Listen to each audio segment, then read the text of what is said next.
Hello students, आज हम maintenance and repair of electrical equipment unit 4 का इन्वर्टर का मेंटेनेंस एंड रिपेयरिंग है। इन्वर्टर का आपको पार्ट्स और उसका यूजेस, मेंटेनेंस और रिपेयरिंग करना है। तो आपका यूनिट 4 का फंक्शन ऑफ इन्वर्टर और ये पार्ट्स ऑफ इन्वर्टर भी आपको आता है एग्जामिनेशन में। तो इन्वर्टर जानेंगे क्या होता है। तो इन्वर्टर हमारा जो है एक्चुअली में फंक्शन ऑफ इन्वर्टर का क्या क्या पार्ट्स हैं तो वो जानते हैं। और आप पिछले सेमेस्टर्स में आपने इन्वर्टर के बारे में कुछ अब जानते भी होंगे। ये कन्वर्ट करता है, सिंपल ये डिवाइस है जो ये वो कन्वर्ट करता है DC potential normally derived from a lead acid battery into a step up AC potential में कन्वर्ट करता है, विच में be quite comparable to the voltage that is found in our domestic AC outlets, जो कि हमारे domestic AC outlets में जितना ही पाया जाता है उतना ही लगभग ये आपका इन्वर्टर भी देता है। बैटरी से लेकर आपको फिर वो आपको एसी में कन्वर्ट करता है, जो कि आपको फिर हमारे डोमेस्टिक आउटलेट्स हमें आसानी से उसको यूज़ करते हैं।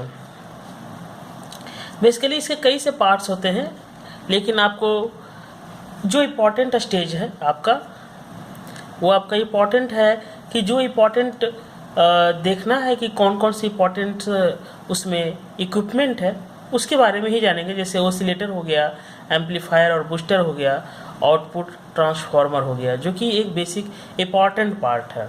वैसे एक्चुअली में इसके अलावा भी बहुत सारे पार्ट्स हैं, फ्यूज़ है, स्विचेस हैं, तो वो आपको कर सकते हैं, लिख सकते हैं, बट लेकिन ये आपका बेसिकली इतना आपको ज़रूरी है आपको लिखना।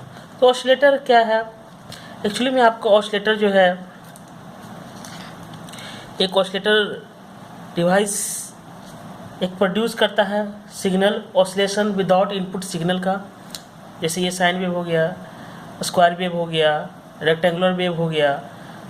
तो ये आपका एक सिंपल ऑसिलेटर एम्पलीफायर लगाएंगे ए, फिर ये आउटपुट सिग्नल को जो फीडबैक बीटा है, तो ये एक सर्किट डायग्राम है आपका।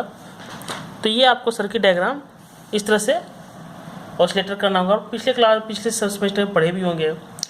कंडीशन फॉर ए ऑसिलेटर के लिए कुछ कंडीशंस है, जो बीटा फीडबैक है वो ग्रेटर और इक्वल देन 1 होना चाहिए, और फेज शिफ्ट जो है हमेशा 2 पाई ये होना चाहिए। अगर ये सारे कंडीशन फुलफिल करता है तभी आपका ऑसिलेटर को कह सकते हैं।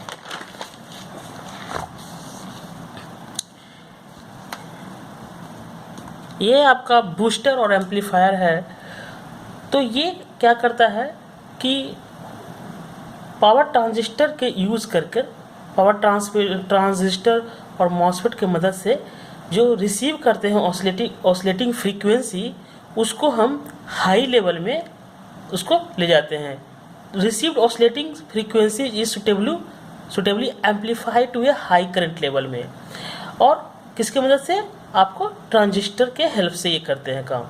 जो ऑसिलेटिंग सिग्नल को रिसीव करते हैं, ऑसिलेटिंग फ्रीक्वेंसी को जो रिसीव करते हैं उसको एम्पलीफाई करते हैं हाई करंट में, पावर ट्रांजिस्टर का यूज़ करके और मॉसफेट को यूज़ करके। और ये एम्पलीफाइड वोल्टेज जो है हम फाइनली जो है आउटपुट ट्रांसफार्मर में ये देते हैं, जो सेकेंडरी बाइंडिंग में होता है। याद रखिएगा, ट्रांसफार्मर के सेकेंडरी बाइंडिंग जो आउटपुट है उसमें फिर हम ये अप्लाइड करते हैं। तो अब यह आउटपुट ट्रांसफार्मर, जो कि ये भी एक पार्ट्स इम्पॉर्टेंट है। तो ये आपका आउटपुट ट्रांसफार्मर जो है, तो ये हम जानते हैं कि ट्रांसफार्मर वर्क करता है। तो ये कैसे करता है एक्चुअली में देखिएगा, AC upon DC power supply normally आप स्टेप डाउन यूज़ करते हैं, अप्लाइड इनपुट्स मेंस AC के करते हैं to the lower specified AC level में through magnetic induction of its 2 binding में। और दिस वोल्टेज फाइनली इस वोल्टेज को फाइनली यूटिलाइज करते हैं for powering the various household electrical gadgets like lights, fans, mixtures, solderings, iron etcetera. और how to repair inverter, हम inverter को repair कैसे करते हैं। देखिए एक्चुअली ये फंडामेंटली आपका बेसिक इंपॉर्टेंस है। वैसे तो बहुत सारे रिपेयरिंग्स के लिए आपको इसमें से लिखना भी है, बट लेकिन फंडामेंटली आपको इतना जानना ज़रूरी है। तो अगर इन्वर्टर डेड होता है तो हम पहले क्या करेंगे, चेक बैटरी को करेंगे कि बैटरी हमारा चार्ज है या नहीं है, तभी आपका इन्वर्टर को डेड कर सकते हैं। वोल्टेज और कनेक्शन को चेक करेंगे, हमारा वहाँ ठीक है, या फिर फ्यूज़ बल्ब को चेक करेंगे, अगर वहाँ भी ठीक है तो हम आगे देखेंगे। तो उसके बाद से अगर ये सारा चीज़ ओके होता है तब हम इन्वर्टर को ओपन करेंगे, कवर को ओपन करेंगे और ये सारे फ्लोइंग्स को करेंगे। क्या क्या करेंगे, लोकेट ऑसिलेटर सेक्शन को देखेंगे, ऑसिलेटर सेक्शन करेंगे। तो क्या करेंगे कि डिस्कनेक्ट कर देंगे, पहले disconnect it's output from its proceeding stage using A frequency meter. Frequency meter को यूज़ करके ये पहले कंफर्म करेंगे कि प्रॉपर वर्किंग कर रहा है या नहीं कर रहा है। इट्स प्रॉपर वर्किंग, अगर नो फ्रीक्वेंसी और स्टेबल डीसी इंडिकेट कर रहा है a possible fault with the stage, check its IC. अगर मान लीजिए अगर फॉल्ट है तो ये चेक करेंगे, फिर आईसी को भी चेक करेंगे, उससे रिलेटेड कंपोनेंट को भी चेक करेंगे, ठीक है। तो फॉर रेमेडी के लिए अगर सारा कुछ ठीक है तो in case you find the oscillator stage working fine है, अगर सब ऑसिलेटर सब कुछ अच्छा है तब हम चेक करेंगे, go for next work, amplifier को देखेंगे, एम्पलीफायर स्टेज को चेक करेंगे। तो each device using digital multimeter, तो उसको डिजिटल मल्टीमीटर से यूज़ करके if you may have to completely remove, आप उसको अगर एम्पलीफायर चेक करें तो सभी पार्ट्स को हटा दें, सिर्फ एम्पलीफायर को टेस्ट करें। और अगर पार्टिकुलर डिवाइस में अगर एम्पलीफायर में प्रॉब्लम है तो उसको रिमूव करके फिर नया लगाइए। If you find a particular device faulty है, अगर कोई पार्टिकुलर डिवाइस फॉल्टी है तो रिप्लेस करके फिर नया आप उसको लगा सकते हैं।